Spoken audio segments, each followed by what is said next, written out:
Good evening to all nursing officer. Welcome back to my channel. बहुत दिन के बाद मैंने खुद से मेरा चैनल आज ओपन किया है। तो आज हम स्टार्ट करेंगे। मैं जो व्हाट्सएप ग्रुप में जितना क्वेश्चन से डिस्कशन कर रहे हैं, ठीक है, वो उसका सॉल्यूशन हम इस वीडियो में देखेंगे। ठीक है, उस क्वेश्चन का सब सॉल्यूशन इस वीडियो में हम देखेंगे। हम टोटल अभी तक ऑलमोस्ट 200 समथिंग क्वेश्चन डिस्कशन कर चुके हैं व्हाट्सएप ग्रुप में। ठीक है, मेरा एक जो ग्रुप है, तो उसी का आंसर मैं पहले वाला आंसर सब कुछ मैं ऑलरेडी व्हाट्सएप में शेयर कर चुका हूँ। तो नेक्स्ट ये जो स्टेप है, मैं सोच रहा हूँ कि ये अब आप लोग को यूट्यूब वीडियो के माध्यम में शेयर करेंगे। ठीक है, तो आज का जो क्वेश्चन है, ये क्वेश्चन नंबर 61 to 100 है। ठीक है, ये सेकंड बैच का जो क्वेश्चन था, तो ये 61 नंबर का क्वेश्चन है। ठीक है, आज का जो 61 का क्वेश्चन है, ये क्वेश्चन नंबर 61 से। तो क्वेश्चन क्या है? The nurse is aware that the most common assessment finding in a child with ulcerative colitis. ठीक है, तो इसमें पूछा है कि अल्सरेटिव कोलाइटिस में कौन सा साइन सिम्टम का कौन सा क्लिनिकल असेसमेंट हमको देखने को मिलता है। ठीक है, चारों जो ऑप्शन दिया है, ये चारों ऑप्शन है अल्सरेटिव कोलाइटिस का साइन एंड सिम्टम। लेकिन क्वेश्चन में क्या पूछा है, मतलब मोस्ट कॉमन साइन पूछा है। ठीक है, इसको नोटिस करना, मोस्ट कॉमन साइन कौन सा है वो पूछा है। तो एब्डोमिनल डिस्टेंशन ये भी होता है, एनल फिशर ये भी होता है, प्रोफ्यूज सॉरी एनल फिशर नहीं होता है, एब्डोमिनल डिस्टेंशन होता है, इंटेंस एब्डोमिनल क्रैम्प होता है, और प्रोफ्यूज डायरिया होता है। ठीक है, लेकिन ये प्रोफ्यूज डायरिया जो ये है मोस्ट कॉमन असेसमेंट, और ये क्लिनिकल फाइंडिंग मिलता है अल्सरेटिव कोलाइटिस में। ठीक है, ये मोस्ट कॉमन है। ठीक है, next question. Neonate of diabetic mother is at risk for all of the following except. ठीक है, एक डायबिटिक मदर है, ठीक है, उसका एक न्यूबॉर्न बेबी डिलीवर हुआ है, तो उसमें कौन सा हाई रिस्क रहता है, किसके? जिस एक डायबिटिक मदर का। ठीक है, तो इसमें बोला है एक्सेप्ट बोला है। ठीक है, कौन सा नहीं रहता है? तो हाइपरबिलियम रहता है, ठीक है, और हाइपोकैल्सीमिया रहता है, हाइपोग्लाइसीमिया रहता है, लेकिन हाइपरग्लाइसीमिया कभी नहीं रहता। एक डायबिटिक मदर का बेबी जब बॉर्न होता है, तो उसमें हाइपरग्लाइसीमिया नहीं रहता है, हाइपोग्लाइसीमिया रहता है। ठीक है, ये प्रेजेंट रहता है। तो इसीलिए हम लोग वो बेबी को क्या करना पड़ता है, 10% डेक्सट्रोज इन्फ्यूज करना पड़ता है। ठीक है, क्या करना पड़ता है, 10% डेक्सट्रोज हमको इन्फ्यूज करना पड़ता है, और ग्लूकोज मॉनिटरिंग करना पड़ता है। ठीक है, next question. The nurse is monitoring a 3-year-old child for sign and symptom of increased intracranial pressure after a craniotomy. The nurse plan to monitor for which early sign or symptom of increased ICP. ठीक है, वो पूछा है कि 3 साल का एक बच्चा है, ठीक है, जिसको क्या हुआ है, क्रानियोटोमी हुआ है। क्रानियोटोमी के बाद उसका क्या साइन सिम्टम दिखा रहा है, आईसीपी बढ़ रहा है, तो आपको क्या क्या साइन सिम्टम दिखाई देगा। ठीक है, तो इसमें कौन सा बोला है, अर्ली साइन बोला है। अर्ली साइन कौन सा दिखाई देगा? ये जो चारों ऑप्शन है सब आईसीपी का क्लिनिकल साइन एंड सिम्टम है, लेकिन फर्स्ट अर्ली कौन सा दिखाई देगा? इंक्रीज हेड सर्कम्फ्रेंस होता है, कंप्लेंट ऑफ फ्रंटल मतलब हेडेक भी होता है, ठीक है, बल्जिंग एंटीरियर फ्रंटल भी होता है, और वोमिटिंग भी होता है। लेकिन वोमिटिंग जो है ये अर्ली साइन सिम्टम होता है। ठीक है, तो इसका आंसर है वोमिटिंग। नेक्स्ट क्वेश्चन है, at birth doctors venous collapse and change to. ठीक है, तो जब बच्चा बार्थ हो जाता है, बच्चे का बेबी का डिलीवर हो जाता है, तो डॉक्टर्स वेनस, ठीक है, बिफोर डिलीवरी वो ओपन रहता है। जब बेबी डिलीवर हो जाता है, जब ब्रीथ इनिशिएट करता है, तो ये सब क्लोज हो जाता है। ठीक है, क्लोज होने के बाद डॉक्टर्स वेनसम किसमें चेंज होता है? ये जो वेनसम है वो वेनसम ही रहेगा। ठीक है, तो इसका करेक्ट आंसर है लिगामेंटम वेनसम। ठीक है, इसको याद रखना, ये वेनसम है जो ये वेनसम ही रहेगा, डॉक्टर्स का लिगामेंटम होगा। ठीक है, next. RH negative mother deliver a baby, which among the following list is more likely to be ordered for the baby? ठीक है। तो क्या है, इधर इधर एक RH नेगेटिव मदर है जो एक बेबी डिलीवर किया है, तो उसमें हम बच्चे के क्या कौन सा टेस्ट पहले भेजेंगे, ठीक है, RH नेगेटिव मदर में, ठीक है। तो ब्लड कल्चर ये जरूरी नहीं है, इनडायरेक्ट कुम और प्लेटलेट काउंट ये भी जरूरी नहीं है। तो डायरेक्ट कुम टेस्ट हम भेजते हैं विद इन 24 आवर में। अगर एक बच्चा मतलब RH नेगेटिव मदर में डिलीवर हुआ है तो हम लोग डायरेक्ट कुम टेस्ट भेजते हैं, ठीक है। Next BCG। BCG का ऑलरेडी मेरा क्लास है पूरा ट्यूबरकुलोसिस का यूट्यूब में, ये देख लेना, ठीक है। BCG क्या है, एक लाइव एटीन्यूएटेड वैक्सीन है, ठीक है। नेक्स्ट,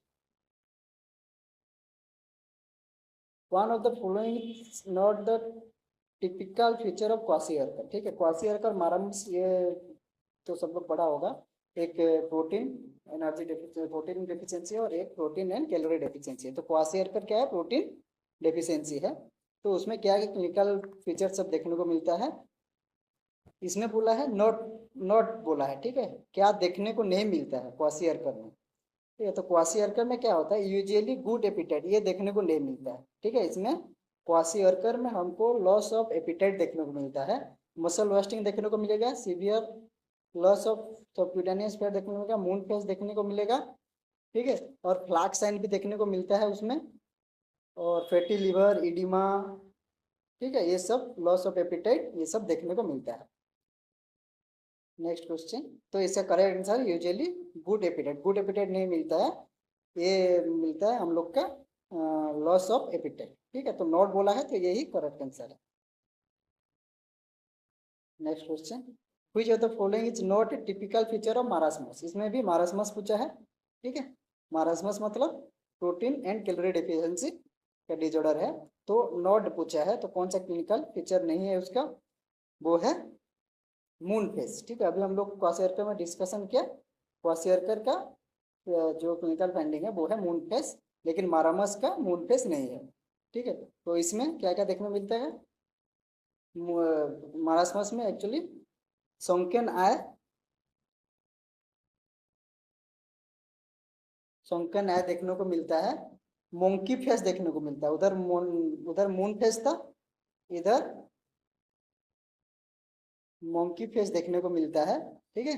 एब्सेंट इडिमा और इधर गुड एपिटाइट, ठीक है। ये गुड एपिटाइट इसको बोलते हैं, वोरासियस एपिटाइट बोलते हैं, ये देखने को मिलता है, ठीक है। कहाँ पे, हम लोग का मारास्मस में, okay. Next question, a child is hospitalise because of persistent vomiting, the nurse should monitor the child closely for which problem, ठीक है।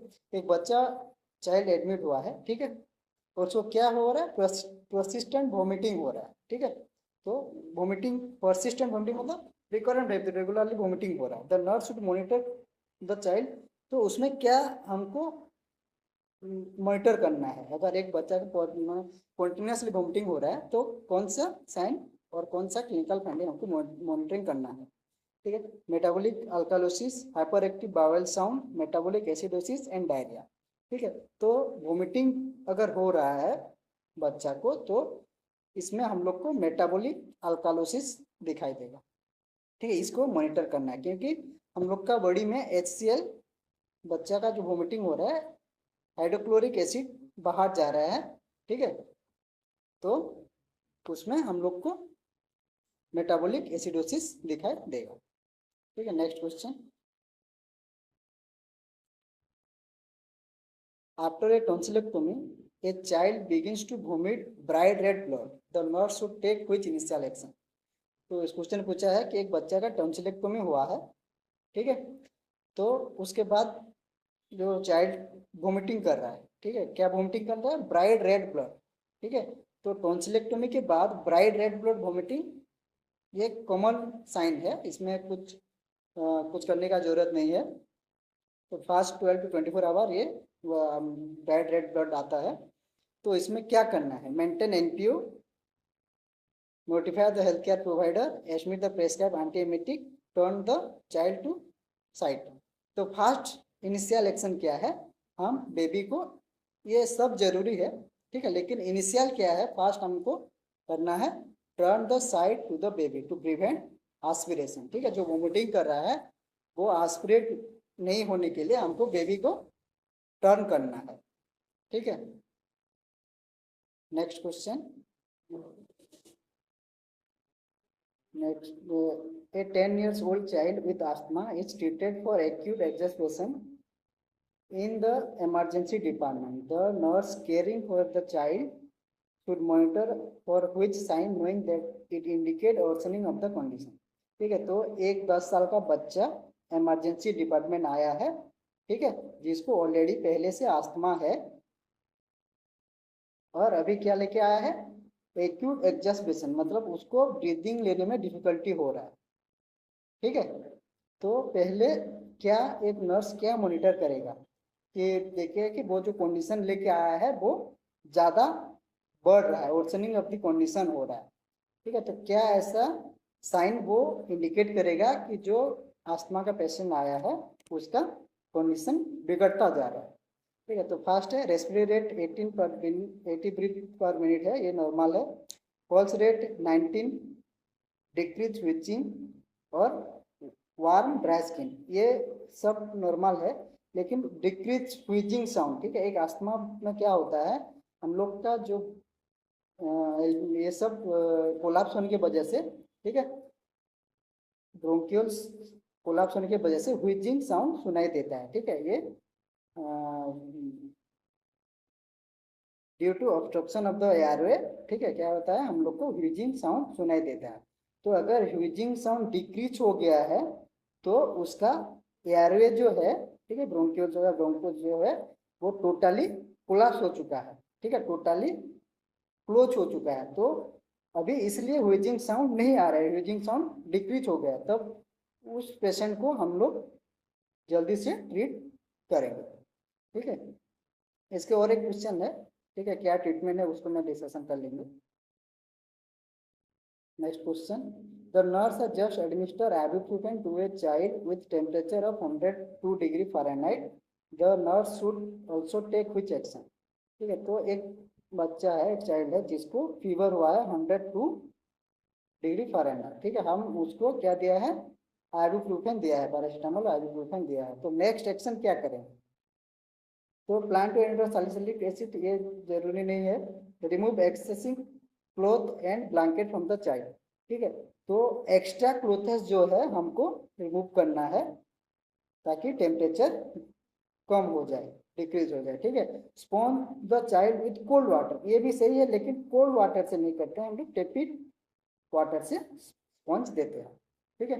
विथहोल्ड और ओरल फ्लूइड विथहोल्ड नहीं करना है, बच्चे को फ्लूइड देना है, ठीक है। तो इससे करेक्ट आंसर है, अगर आइबुप्रोफेन दे दिया है तो अगर चाइल्ड ने ज़्यादा क्लोथेस है, ड्रेस ब्लैंकेट सब कुछ है, तो उसको रिमूव करना। Next question, Contra indication of OCP, oral contraceptive pills जो है उसका क्या क्या कॉन्ट्रा इंडिकेशन है, ठीक है। तो थ्रोम्बोएम्बोलिज्म में भी कॉन्ट्रा इंडिकेटेड है, नहीं देते हैं। लिवर डिजीज में भी नहीं देते हैं, ठीक है। ब्रेस्ट कैंसर में भी नहीं देते हैं। तो इसका करेक्ट आंसर है ऑल ऑफ दी अबव। और हाइपरटेंशन अगर है तो मदर को, तो किसी को फीमेल को अगर हाइपरटेंशन है तो भी हम ओसीपी नहीं देते हैं। और अगर लेस देन 6 वीक पोस्टमार्टम है तो, ठीक है, हम नहीं देते हैं। और ये इस्चेमिक हार्ट डिजीज ये सब अगर है तो हम लोग ओरल कॉन्ट्रासेप्टिव पिल्स यूज नहीं करते, ठीक है। Next question, the nurse is assessing a newborn who had undergone vaginal delivery. Which of the following findings is least likely to be observed in a normal newborn? क्या बोला है इसमें, एक newborn deliver हुआ है, नॉर्मल वेजिनल डिलीवरी से normal हुआ है, तो least likely, which finding is least likely to be observe a normal newborn, तो कौन सा एक अगर नॉर्मल है तो कौन सा नहीं दिखाई देगा बोला है इसमें, ठीक है। तो respiration irregular abdominal 30 to 60 breath per minute, ये नॉर्मल है, ठीक है। ऑन इवन हेड शेप, ये भी नॉर्मल है। मोरो रिफ्लेक्स, ये बाथ बिफोर बाथ 2 मंथ तक रहता है, ठीक है, मोरो रिफ्लेक्स साइन, ठीक है, ये भी नॉर्मल है। लेकिन हार्ट रेट जो 80 बीट पर मिनट है ये नॉर्मल नहीं है, ठीक है। नॉर्मल क्या है, हार्ट रेट, हार्ट रेट जो नॉर्मल है उसका कितना है, 120 टू 160 बीट पर मिनट, ठीक है, ये हार्ट रेट का नॉर्मल है। तो ये हम लोग को एक नॉर्मल दिखाई दे रहा है, तो यही उसका आंसर होगा, ठीक है। Next, which of the following organism is responsible for development of rheumatic fever? तो रिमेटिक फीवर के लिए कौन सा ऑर्गेनिज्म रेस्पॉन्सिबल है, किस ऑर्गेनिज्म के वजह से रिमेटिक फीवर होता है? तो इसका करेक्ट आंसर है ग्रुप ए, बेटा हेमोलैटिक स्ट्रेप्टोकोकस, ठीक है, ये इसका करेक्ट आंसर है। नेक्स्ट, ग्लासवेयर एंड सिरिंज का स्टेरिलाइज है। ग्लासवेयर जितना ग्लास प्रोडक्ट है और सिरिंज है उसको हम ऑटोक्लेव से स्टेरिलाइज करते हैं, ठीक है, ये करेक्ट आंसर है।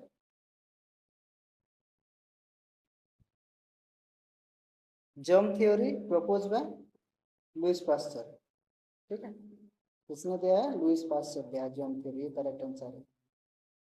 Next, disease transmitted by direct contact is known as. तो डायरेक्ट कॉन्टैक्ट से जो डिजीज ट्रांसमिट हो रहा है तो उसको हम बोलते हैं कॉन्टाजियस इन्फेक्शन, ठीक है। क्रॉस इन्फेक्शन किसको बोलते हैं, एक पेशेंट से दूसरे पेशेंट को इन्फेक्शन हो रहा है उसको क्रॉस इन्फेक्शन बोलते हैं। नाजोकोमियल इन्फेक्शन क्यों बोलते हैं, जब एक पेशेंट हॉस्पिटल में ट्रीटमेंट रहते समय इन्फेक्शन होता है उसको बोलते हैं नाजोकोमियल इन्फेक्शन, ठीक है। और अपॉर्चुनिस्टिक इन्फेक्शन किसको बोलते हैं, जो सपोज एक पेशेंट का इम्यूनिटी लो हुआ है तभी जो इन्फेक्शन होता है उसको बोलते हैं अपॉर्चुनिस्टिक इन्फेक्शन, ठीक है। Next question, diagnostic test use to diphtheria. Diphtheria के लिए कौन सा डायग्नोस्टिक टेस्ट हम लोग यूज करते हैं, वो है सिक टेस्ट, ठीक है, करेक्ट कौन सा, सिक टेस्ट। डिप्थेरिया के लिए सिक टेस्ट यूज करते हैं। विडियल के लिए टाइफाइड के लिए विडियल चलते हैं। डिक टेस्ट जो है ये स्कारलेट फीवर के लिए डिक टेस्ट यूज करते हैं। और ब्लड कल्चर, ब्लड में इन्फेक्शन फाइंडिंग के लिए ब्लड कल्चर भेजते हैं। Next question, chemical agent that inhibit the growth of micro organism include spore. तो माइक्रो ऑर्गेनिज्म को किल कर रहा है विद देयर स्पोर्स, ठीक है, इसको हम बोलते हैं स्टेरिलाइजेशन। स्टेरिलाइजेशन में क्या होता है, complete microorganism with their spores kill होता है, ठीक है, तो स्टेरिलाइजेशन है ये correct answer. Next question, interval between exposure to infection and occurrence of sign and symptom is known as. तो इसमें क्या हुआ है, इंटरवल बिटवीन एक्सपोजर मतलब एक एक्सपोज हुआ इन्फेक्शन एक्सपोज होने से उसका साइन सिम्टम शो करने तक को हम लोग बोलते हैं इंक्यूबेशन पीरियड, ठीक है। और प्रोड्रोमल पीरियड जो है वो होता है आफ्टर इंक्यूबेशन, इंक्यूबेशन के बाद वो साइन सिम्टम का जो कैरेक्टर रहता है, characteristics of sign and symptom रहता है उसको प्रोडर्मल पीरियड बोलते हैं, ठीक है। After incubation, incubation to characteristic of sign and symptom of a disease उसको बोलते हैं प्रोडर्मल पीरियड। और इंक्यूबेशन पीरियड क्या है, इन्फेक्शन एक्सपोज हुआ है और बिफोर साइन सिम्टम सीन होने तक का बोलते हैं incubation period. Next question, when the patient is acquiring infection from the another patient is known as, ये अभी डिस्कशन किए हैं, ठीक है, इसको बोलते हैं cross infection. Next, penicillin was discover है, पेंसिलिन किसने डिस्कवर किया था, अलेक्जेंडर फ्लेमिंग, ठीक है। Next question, shape of cocci. Cocci जो है उसका शेप रहता है स्फेरिकल, ठीक है। कोमा टाइप का बैक्टीरिया कौन है, विब्रियो, जब से वो विब्रियो उसको कोमा टाइप का होता है, रॉड शेप का होता है ये विब्रियो। रॉड शेप का जो होता है वो बेसिलाई जितना है सब रॉड शेप का आता है। और स्पायरल जो सिफिलिस जो है, सिफिलिस बैक्टीरिया जो है वो स्पायरल है, ठीक है। Next, operation theatre are sterilise by, operation theatre हम जो स्टेरिलाइजेशन होता है वो फॉर्मल्डिहाइड गैस से होता है, ठीक है। फॉर्मल्डिहाइड गैसेज जो होता है उसका सॉल्यूशन कितना रहता है 500 ml, 40% of formaldehyde with 500 ml। ये कितने के लिए, ये अगर 1000 क्यूबिक फीट, ठीक है। 40% formaldehyde with 500 ml 1000 cubic feet area के लिए, ये है उसका formula,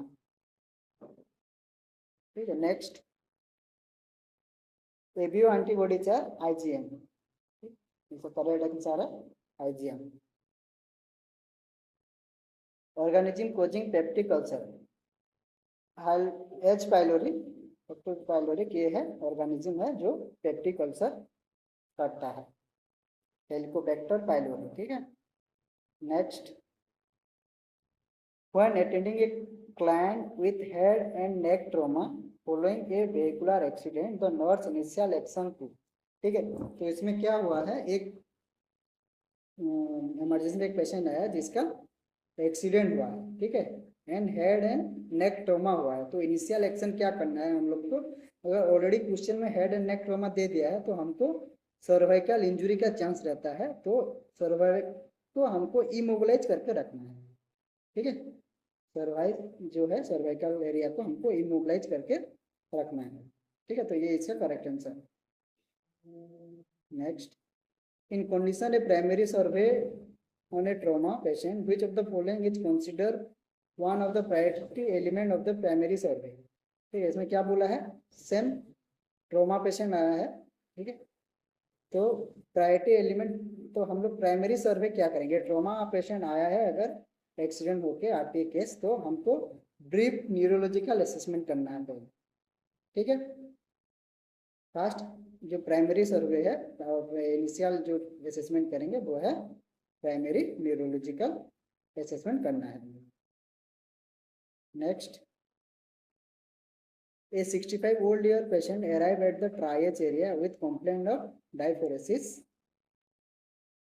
dizziness and left side chest pain. This patient should priority into which category, ठीक है। तो एक ट्राइज में एक पेशेंट आया है, ठीक है, तो उसका क्या क्या साइन सिम्टम है, कंप्लेंट क्या है, डायफोरेसिस है, डिजीनेस है, लेफ्ट साइड चेस्ट, ये कार्डियक अरेस्ट का मतलब एमआई का साइन सिम्टम दे दिया है, तो ये कौन सा कैटेगरी में आएगा ट्राइज का, ठीक है, ये इमरजेंट कैटेगरी में आएगा, ठीक है।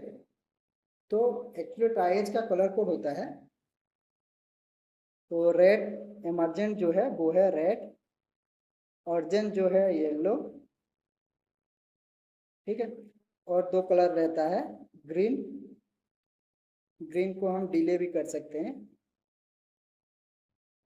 और ब्लैक, ब्लैक मतलब जो ऑलरेडी डेथ हो चुका है उसको कुछ नहीं करना है। ये ट्राइज का मैं कंप्लीट एक वीडियो है मेरा यूट्यूब में ट्राइज का, वो आप लोग देख लेंगे, ठीक है।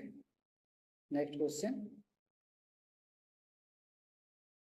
एक client arrives in the emergency unit and report that A concentrated household cleaner was splashed in both eye, which of the following nursing action is a priority, ठीक है। तो एक इमरजेंसी में एक पेशेंट आया है जिसमें क्या हुआ है, उसके आंख में एक हाउस होल्ड क्लीनर का एक केमिकल जो है वो गिर गया है, ठीक है। तो हम लोग का प्रायोरिटी एक्शन क्या रहेगा नर्सिंग ऑफिसर का, ठीक है, use A urgent I drop, अभी कुछ नहीं देना है, प्लस द ये प्रायोरिटी एक्शन है नर्सिंग ऑफिसर का, उसका आई को, पेशेंट का आई को रिपीटेडली वॉश करना है विथ स्टेराइल नॉर्मल सलाइन से, ठीक है। विजुअल इक्विटी ये बाद में चेक करना है, पेज पेज का जरूरत नहीं है।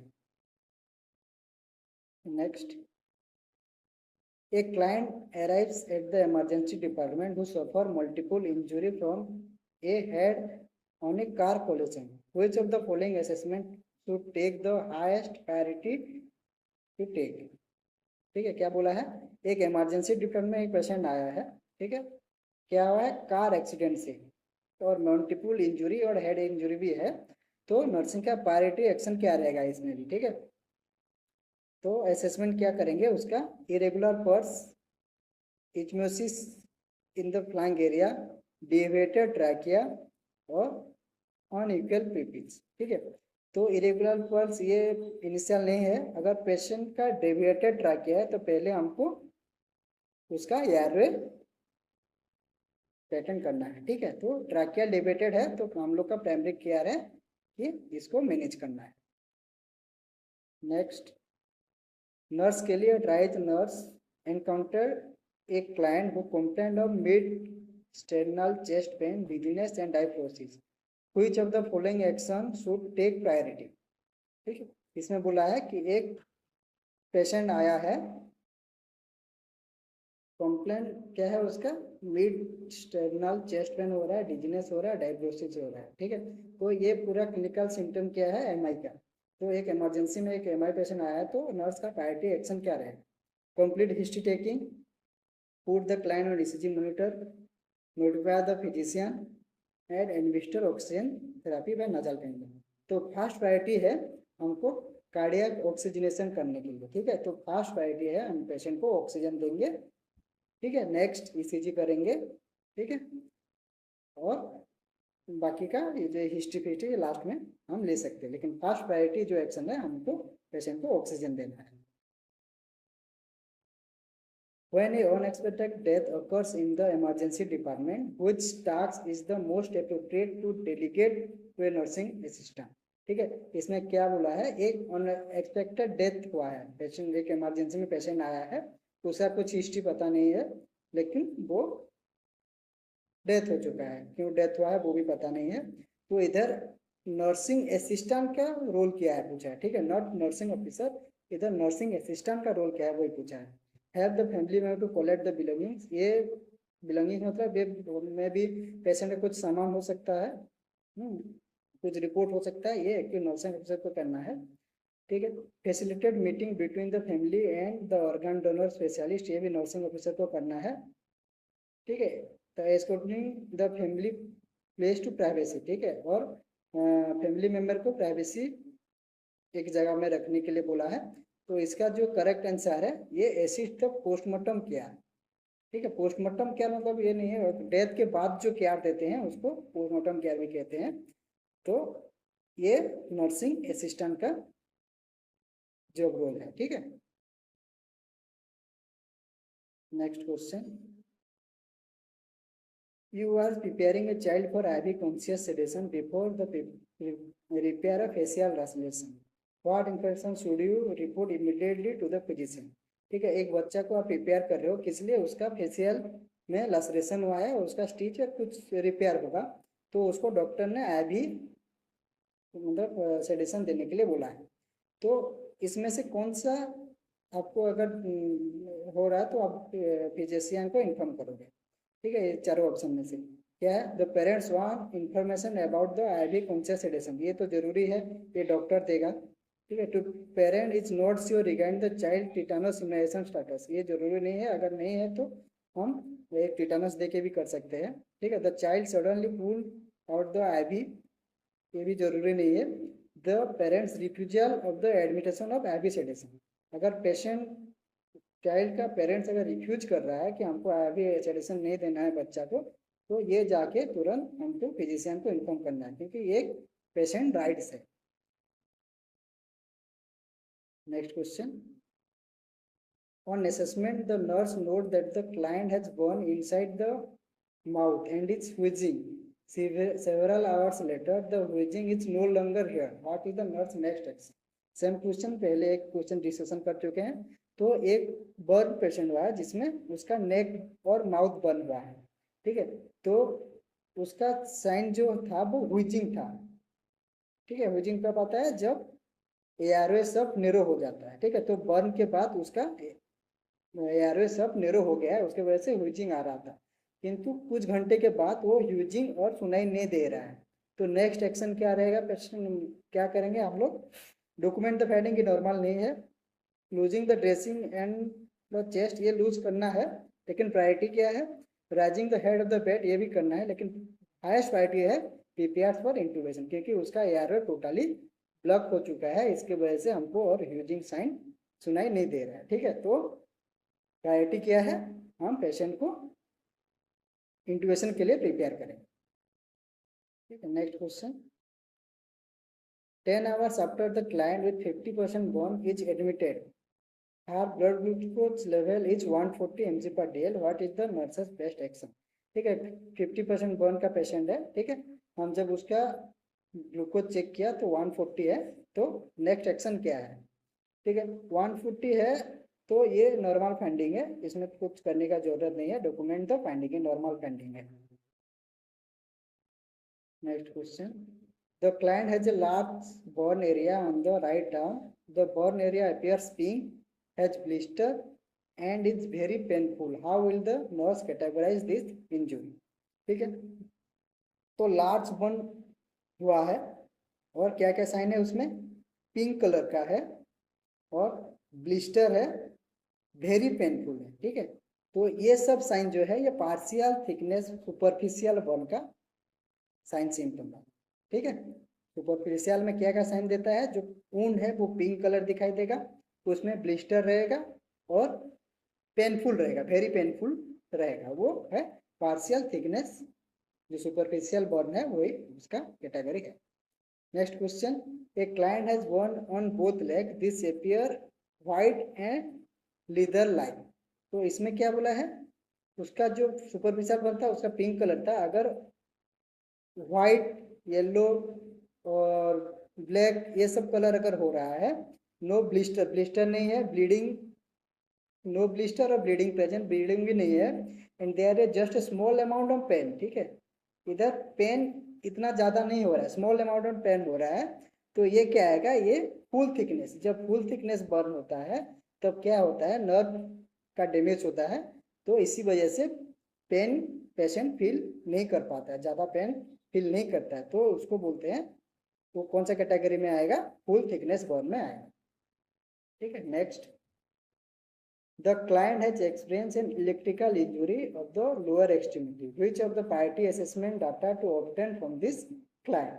ठीक है, तो एक इलेक्ट्रिकल बर्न का पेशेंट आया है जिसको लोअर एक्सट्रीमिटी में बर्न हुआ है, तो कौन सा प्रायोरिटी असेसमेंट है नर्स को वो करना है, ठीक है। तो इलेक्ट्रिकल बर्न पेशेंट के लिए हमेशा हमको ईसीजी लेना पड़ता है पेशेंट का, और heart rate and rhythm check करना पड़ता है, ठीक है, क्योंकि इलेक्ट्रिकल बर्न में हमको कार्डियक एबनॉर्मलिटी देखने, एरिथमिया और कुछ भी देखने को मिलता है, ठीक है। जब हम शॉक देते हैं वो भी तो इलेक्ट्रिक देते हैं ना, इलेक्ट्रोजोल देते हैं, ठीक है, एरिथमिया को स्टॉप करने के लिए, कंट्रोल करने के लिए एरिथमिया को जो हम देते हैं, डेफिब्रिलेटर करते हैं, सेम इलेक्ट्रिकल बर्न में भी कार्डियक एरिथमिया होने का चांस रहता है, तो हमको ईसीजी करना है और हार्ट का रिदम चेक करना है, ठीक है। Next question, the client has severe burn around the right hip, ठीक है, कहाँ पे बर्न हुआ है? Severe burn around the right hip में बर्न हुआ है।